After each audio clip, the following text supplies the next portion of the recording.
Hello and welcome to part 2 of Why Do the Heathen Rage? The heathen rage because they imagine a vain thing.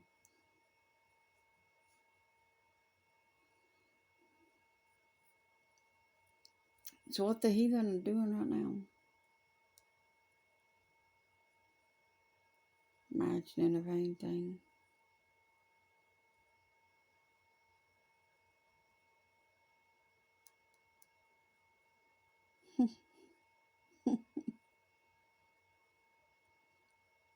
What would you do if you knew there was a plot to kill 7.5 billion people off the planet? If you had been showed these plans by God, that these beings, I'm not going to say people, I'm going to say beings, demonic entities, had set in their minds to do,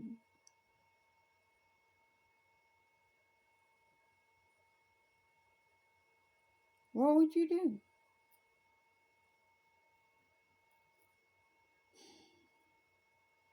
See, because you know what, I've learned lately that even ministers don't have a burden for the lost. I was sent here with a particular task, and I was kept in a dormant state until it was time for me to step forth out of the shadows and to wake up from the slumber that I slept. To wake up from my delusion. To come up out of the valley of my dry bones. I was kept in that state with the Lord telling me what I needed to know as I needed to know it. That's still where I am. You might say, oh no, that's not what's going on with you. Don't try to tell me what God himself has told me. You don't know what God has told me.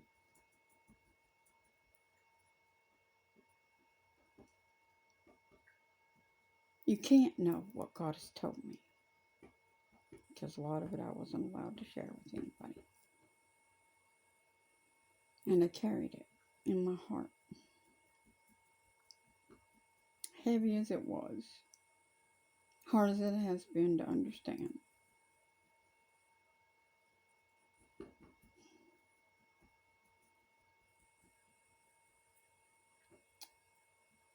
So I'm going to ask you another question.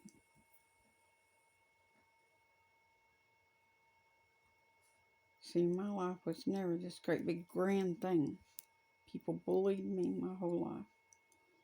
They mistreated me. They looked down on me. They belittled me.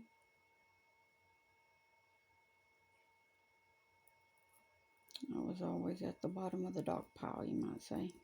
I never had nothing. Never really wanted nothing, though. See, there's the thing. I never really desired things of this world.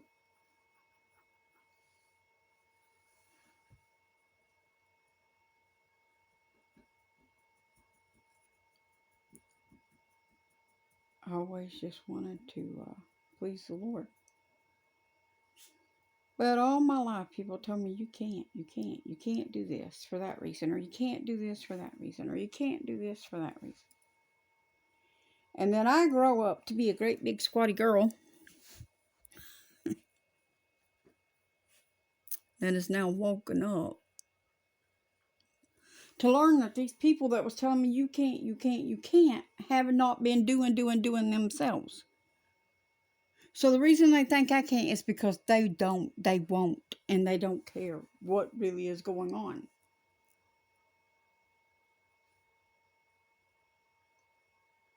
I care about Jesus. And I care about the 7.5 billion people on this planet that these entities want to destroy.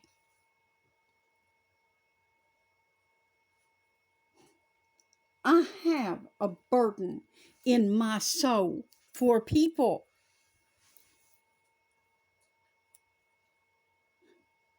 See, where's my little...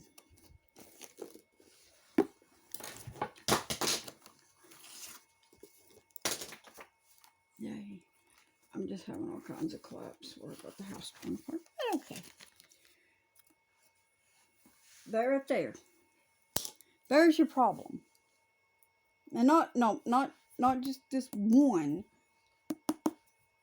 the lust of that and what it can buy.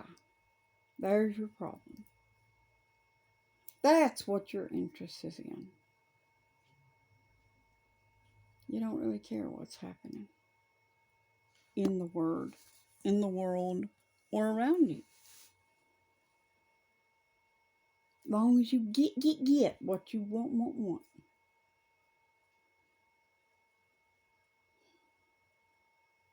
Let's get into this word, because I hope to open someone's eyes. This is Psalms 2. Why do the heathen rage and the people imagine a vain thing? That's a question. The kings of the earth set themselves, and the rulers take counsel together against the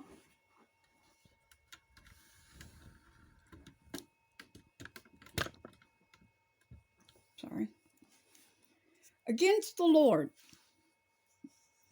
and against his anointed, saying, let us break their bands asunder and cast away their cords from us.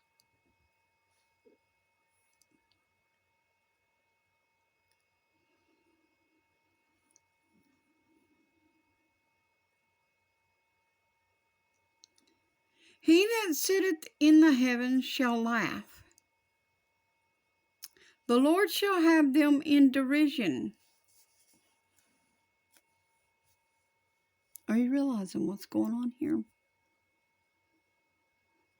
The kings of the earth set themselves, and the rulers take counsel together against the Lord and against his anointed, saying, let us break their bands asunder and cast away their cords from us. Don't holler, oh, it's a conspiracy theory. Well, if it is, it was God's conspiracy to begin with, because it's in the Holy Word.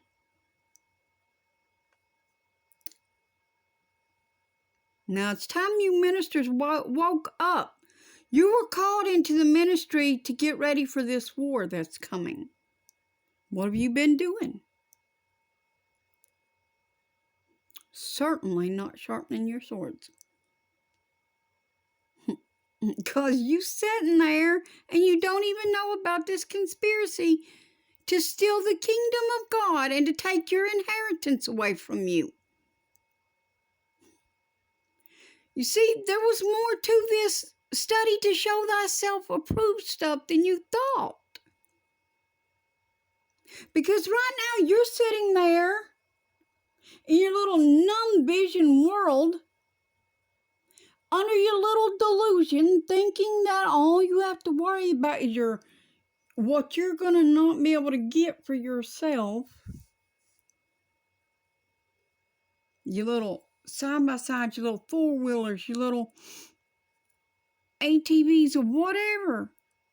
Or maybe your motorhomes, mobile homes, these big camping outfits, or your little vacations, your little spas, your little spa days, your little run off to the beach and throw me on some godly worldly clothing and forget God exists for a week attire.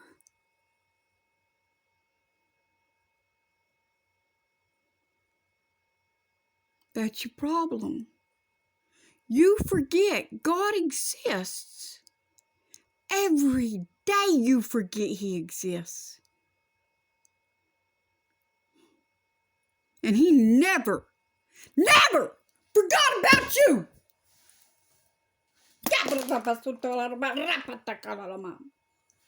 Not once did He forget you. Not once.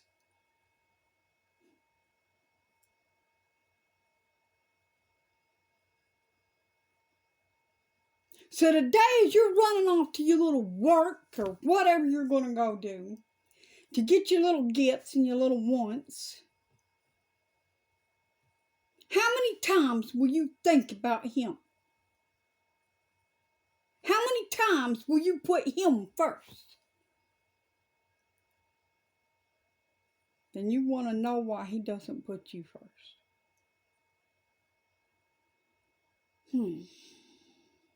He always put you first. That's why He came here. Lord Himself, the King of all things, Lord Himself,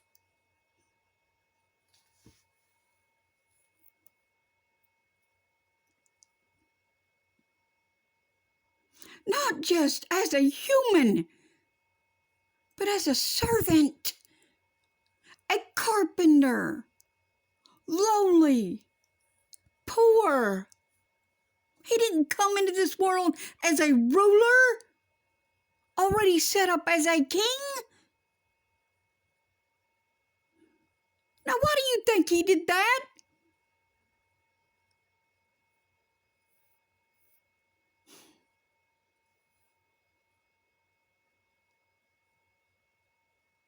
I'm poorer than a church mouse.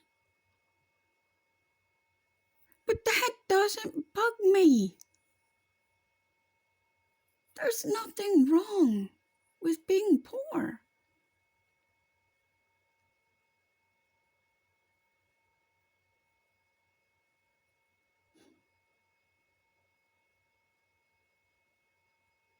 If you have something in your life that makes it worthwhile, but the things you think make things worthwhile are possessions,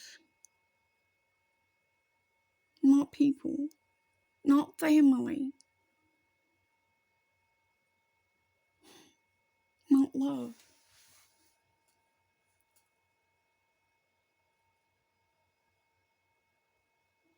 When God set Adam and Eve in the garden, what did He set there? A family. A family. And the family unit is now crap. You've ripped it to shreds. You took what God made that was good. You turned it into crap. That's what man does. Sets himself up to be worshipped as king and ruler. Puts himself above one another. You don't even know.